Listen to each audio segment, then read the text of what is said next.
Halo semuanya, perkenalkan kami dari kelompok 4. Anggota kelompok kami terdiri dari saya Septiara Ramadhani Soleha. Perkenalkan saya Kansa Maritza. Saya Dwi Muktiwati. Kenalkan, nama saya Dirga Alfajri Herwansyah. Saya Amelia Nijaya Putri. Nama saya Miftah Javier. Dan nama saya Abian Fauji Alfrajas. Nah, hari ini kita akan ngejelasin tentang sistem reproduksi pada manusia. Sebenarnya, apa sih sistem reproduksi pada manusia itu? Gimana prosesnya? Nah, kita akan bahas semuanya di sini. Reproduksi atau perkembangbiakan adalah ciri lain dari makhluk hidup. Pada proses reproduksi seksual diperlukan sel kelamin untuk membentuk individu baru atau anakan. Proses pembentukan sel kelamin ini dilakukan dengan cara pembelahan sel. Pembelahan sel terbagi menjadi dua, yaitu pembelahan mitosis dan pembelahan meiosis. Yang pertama ada mitosis. Mitosis adalah cara reproduksi sel di mana sel membelah melalui tahap-tahap yang teratur.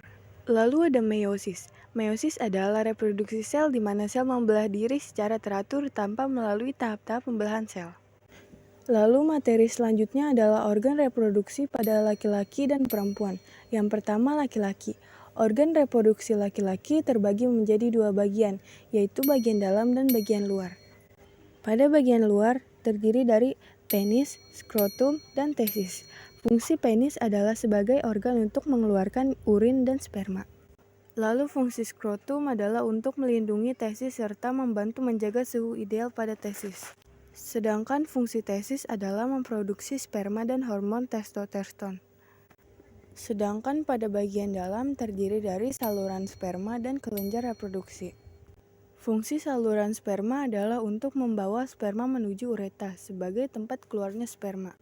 Sedangkan fungsi kelenjar reproduksi ialah memproduksi cairan yang berguna untuk menjaga sperma hingga sampai ke vagina. Sedangkan pada perempuan terdiri dari Ovarium, tuba falopi, rahim, dan vagina. Pertama ada ovarium. Fungsi ovarium adalah memproduksi dan menyimpan sel telur atau ovum. Lalu tuba falopi.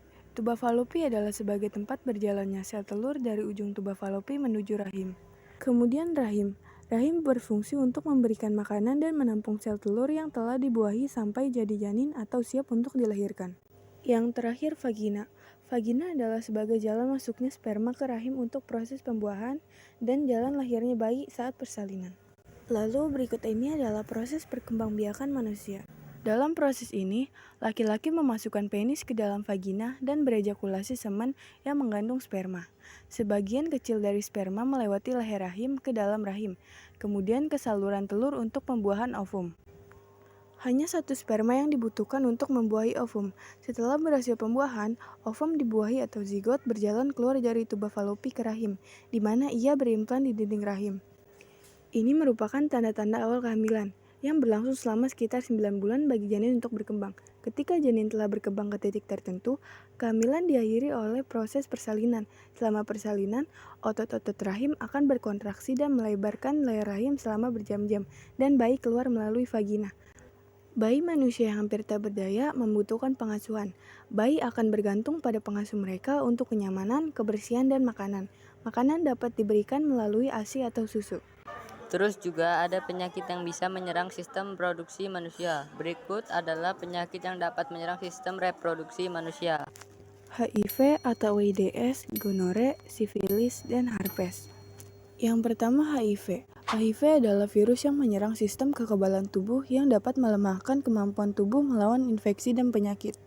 Pada gejala awalnya, penderita HIV atau AIDS mengalami sariawan, sakit kepala, kelelahan, radang tenggorokan, nyeri otot, ruam, serta pembekakan kelenjar getah bening. Yang kedua gonore. Gonore atau kencing nanah adalah suatu penyakit menular seksual yang dapat terjadi di pria maupun wanita. Penyakit ini disebabkan oleh bakteri. Lalu gejala awal pada penyakit ini adalah sensasi nyeri atau terbakar saat buang air kecil, peningkatan keputihan, dan keluarnya cairan berwarna kuning atau hijau.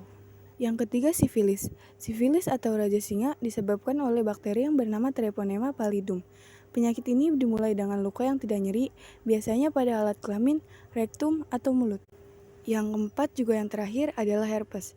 Herpes adalah penyakit yang ditandai dengan munculnya lepuhan berwarna kemerahan dan berisi cairan pada kulit. Penyebab penyakit herpes adalah virus. Gejala herpes biasanya muncul dalam waktu 3-7 hari setelah seseorang terpapar virus. Nah, itu dia informasi tentang sistem reproduksi pada manusia yang dapat kelompok 4 kumpulkan. Mohon maaf jika masih ada salah kata karena kami masih dalam tahap belajar.